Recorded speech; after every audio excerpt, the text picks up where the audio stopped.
everyone, welcome back to my channel. I am Istari and I am here to react to a day in the life of a Hobbit, Lord of the Rings, behind the scenes. This is the appendices, of course. This is disc number 2 and this is video number 3, and I'm excited to get into it because it says a day in the life of a Hobbit, and so I'm very interested. It's only 13 minutes long though, unfortunately, but we're just gonna go ahead and continue along. Okay, so let's flow.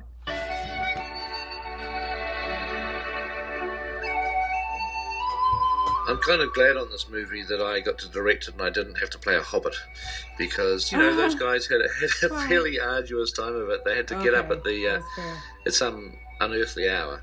How lucky are we to be in New Zealand to see this? Look at that! It is so beautiful. That's half of why this movie is so amazing. Every day you can see this kind of stuff. Every day. Right. Every day. My day would start within the 5 o'clock hour. Every day. For the most part. And sometimes 4:30. That was lovely. The Hobbits would always start early because we had the prosthetics in the morning. Our makeup took mostly about 2 hours. Be there like 3:30. Glue was painted to the bottom of your feet. Then you would slide into these prosthetic feet. They would then hair dry glue around the seams of your feet and paint them with the airbrushes and paintbrushes. Standing up at 5 in the morning. Very interesting. And the whole time we're begging to sit down, but they don't let us. They couldn't sit and have their feet glued on because the way that their ankles would sort of be bent in the wrong position. So they had to literally just stand up when I'm sure they'd rather be in bed. We have to be really honest and say that when the days that we don't have feet, we're really excited. Because A, that means we have a later call, and B, we don't have to stand up for an hour and a half. I don't think my wife knows as much about my feet as Sean Foot. Isn't that ironic that Sean's last name is Foot? It's very ironic. F-O-O-T-E. Sean Foot. I can't even. No E. I want to put an E on there. It really is too weird that your last name is Foot and that you work on my foot. My foot. No E. So the prosthetics would be put on. And that would be an interesting time in the morning. It was always kind of so much. It's so good to see them. It was our time to be with each other. We went through phases as well. There was the kind of reading phase where we'd all be reading and we wouldn't talk. Then other times we'd be really into music and the CD would be blaring and everything would be up. You know, just different kind of moods that everybody went through. Every morning I'd bring a book about this big. They got CDs. Y'all remember those? And then we'd go on to the makeup chair, get our wig and our ears put on. So the Hobbit ears actually encompass the entire ear and kind of fit on like like a glove. Like an ear muff, but completely contoured for the ear. The thing that's weird about the ears is, in terms of acting, is they're foam, latex, and so they actually absorb sound. And when other when other actors are performing, and sometimes it's hard to hear them.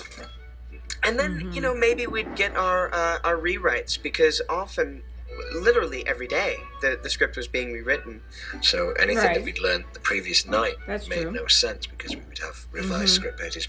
I would say probably 90% of the time we arrived on set. Not because we were in trouble in any sense, but it was really to get as close to Tolkien as possible, and I think we were always trying to incorporate more of Tolkien into the movie. I actually have a whole miniaturized script so that if I want to see like where we've come from or where we're going to, and we have other notes and stuff, but it's really neat just to be able to have something to walk around in, and when Peter's talking about stuff and you can kind of, I don't know, it's just a useful tool.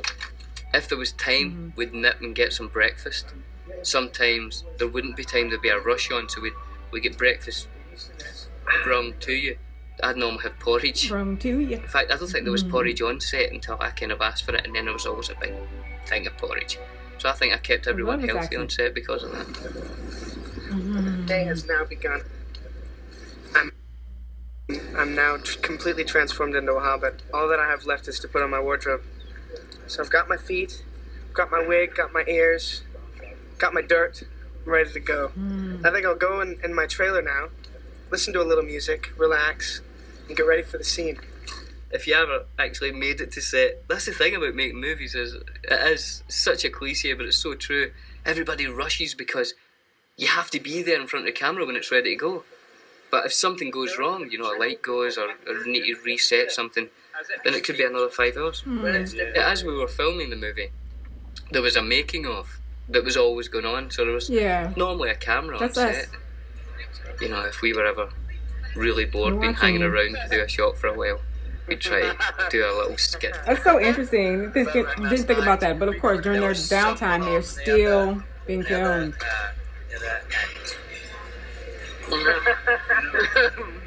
It is that thing where you get so used to each other's company and so comfortable with each other that some of the things that you're getting up to keep yourself entertained just start to become a little bit off-center. So this Elijah guy, you know, this Elijah Wood guy, have you spoken to him? Yeah, a couple of things. I was speaking to him today and he's just been a real idiot. He's up for it. Hey! Sorry, man. How are you? Hey, good, good. Funny seems cool. Elijah Wood! Hey, I've got a present for you. buddy. Nothing. Yeah? Something I picked up. You deserve one, man. Cool, you guys I'm gonna go get up. Alright. See ya. He's a Next time, I'm going to punch him right in the I already did that. There. Oh, yeah. Yeah, He fucking cried as well. He's like, hey, mate. hey, what's going on? Coming on, folks. It's good to see them kidding around like this. I've never met friends like you before on a set. Nah, shut up. No, honestly, I mean it. Yeah. You know about an apple? Be an extra. No. He's jabbering all the time. Sat down, talking to you, trying to run my lines. Right. Jabba, jabba, jabba. Oh, Yeah, my constantly goodness. trying to interrupt. And I'm busy with Hey, what's going on? Yeah. Well, they're fun, eh? You're so good. I think that's us. Alright, come on. I remember That's once, us. me and Dom were doing this thing. Just bored, you know, we're out in location. And he says, how fast do you think you could touch every table in this Oh my goodness. canteen? It's just me and him. And I was like, I reckon I could do it faster than you, eh?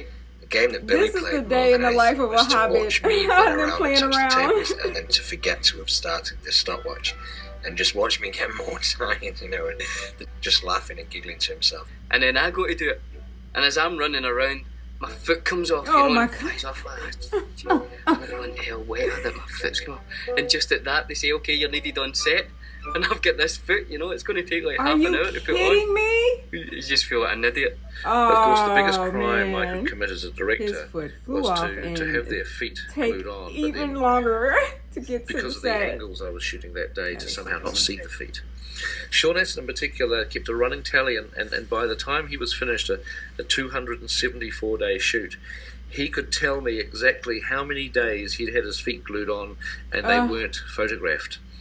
50 separate days. We got to 50 that 50 we had the days. feet applied when they weren't actually even seen on camera. In terms of the actual work itself, Peter would wait until we were all sort of present and he'd sort of talk us through things. And then then it's down, and then Billy says, "Oh, look, Mary, it's Frodo." Oh, and this is when they Hobbits fall are into each other, small. They tend to be about 4 feet tall. knock each other down, that hill. 3'6" is kind of the average height of a hobbit. Obviously, 3'6". we're not that size, so there was an interesting logistical issue with the making hobbits. us that size. And it wasn't one trick. There were a Look at me. variety of things that we did to accomplish that. I'm like, that oh, I'm final so goal tall, of so much taller, the size but difference between the hobbits and the rest of the No. characters. We had scale doubles for one, and we, as the hobbits, had to direct them, which is interesting. oh, So come up, interesting. run, and then just sort of, you know, maybe plant your front foot out there and just sort of settle yourself down with that as a bit of a, Look at this. you know, the little tiny details that made up kind of a simple Very performance for us. interesting that We they had to did kind of that. work them out with the scale doubles. Yeah. And that was required of us pretty much every So they day. have scale doubles Brilliant. every day. Thank you, Karen. Yeah. The most complicated things were probably false perspective, whereby if I were to be doing a scene with Ian McKellen, he would be in the foreground of the shot so that he would just look bigger, you know, because he'd Right. be closer to the lens. And Okay. I would be back from the shot, but we would make out that we were level with each other. Amazingly simple in the sense that it is literally just one person in the foreground, one person in the background. Elijah will be. We'll look at the eyes. Elijah will be roughly down here. He's not directly opposite you. He's a bit lower, a bit further down the down. He's over here. But also logistically for us as actors, that posed the problem of eyeline. Yeah, of course, no, eyeline. Sauron himself. No, don't look at me. Sauron himself because we couldn't look at each other during the 2 shots, which is a weird thing because you rely so much on the other actor's eyes when you're acting. It's important to have that connection, and we didn't have that connection for those kind of shots. And then there was also blue screen. What? Here we go. That didn't even occur And to that was me incredibly that they can't complicated, look and I at was each really other. nervous because I was like, this feels really weird. I'm walking on, a blue mat, and there's blue around me, and there's no reference at all to remind me of the place that I'm supposed to be. Did it look all right? Yeah, you can use a little bit of width down here. Once you're down the stick, They were really acting. There's a scene with considering Gandalf they couldn't even look each other Frodo in the eyes. in Bag End, when Frodo gets up from the table and says, we'll hide the ring and no one will ever find it. And suddenly I had to kind of remember my marks, hit a mark at a specific place at a specific time so that it matched the timing of the shot that they got with Ian. No one knows it's here, do they? Get out. That is so impressive. Do they, Gandalf? They weren't in the same Probably the most shot. frustrating thing for me was working on my knees. Listen, genius. Just genius. With Billy and Dom, it's not quite right because I think Frodo had a clear access through. Oh, they have to kneel. The freedom of movement that you have from having your legs, positioned on the ground is a lot freer than having your knees, because there's a sense of overbalancing or underbalancing and falling one way or the other. And so you've got all these kind of different technical and logistic and cinematic tricks going on in your head, but at a certain point you have to just kind of squeeze that out of your mind and remember what the story is and remember what your character is and have a profound emotional interaction with your imagination on camera. Right. I think I'm getting the hang of this. Yes, you did. We'd wrap generally at about 8 o'clock. Birthday boys are going to Alcove tonight, so if anyone wants to join us. Where's that? What town is that? It's in Hamilton. Hamilton. Yeah. The drinks on the line, yeah! Oh. For the year. We'd love to see people there. That would be lovely. We had to take off our costume, then go into makeup and have our ears taken off and our wigs, which took about 40 minutes, and then have our feet taken off, which took close to about an hour. By the time they go get drinks, it's gonna be like 10 o'clock at night. Hacking away at your feet with brushes and metal sticks and pipe cleaners and toothpicks and all that kind of stuff. Once the feet were off, if it was a Friday, we might have a beer as well, which was nice. You sit there with a beer, somebody rubbing your feet. Oh, you have a Does it get beer any while better? they're taking it, taking the feet off. Wow. Oh, that was The life good. of a Hobbit on Lord of the Rings. I enjoyed that. That little snippet. Okay, so what's next? Okay, I have an ad here. So next we have cameras in Middle Earth. Okay, you guys, thank you so much for joining me for this part 3 of A Day in the Life of a Hobbit. I really, really enjoyed watching this. I'm going to stop the editing right here and go ahead and upload this for you guys so you can get 2 uploads in a week since I've been gone for so long. And I will edit the next video, which is pretty long, and it's Cameras in Middle Earth, and I've already recorded that, so I'll post that for you guys sometime next week. I must say that just learning about how they glued on the Hobbit feet gave me life. Okay, it really brought me so much delight to learn about that and to learn about how they put on the ears and just seeing the Hobbit world come to life in that way. I just loved every minute of it, and I loved the camaraderie behind the scenes. I really feel like one of the reasons why it's just so endearing to me is because it makes me feel like I'm a part of the cast in a way. They've given us so much. They've been so generous with the amount of footage that they have given to us with this behind the scenes that I just feel like I am there. I am a part of Middle Earth, and I just really, truly did not expect that. This documentary has really blown my socks off, okay?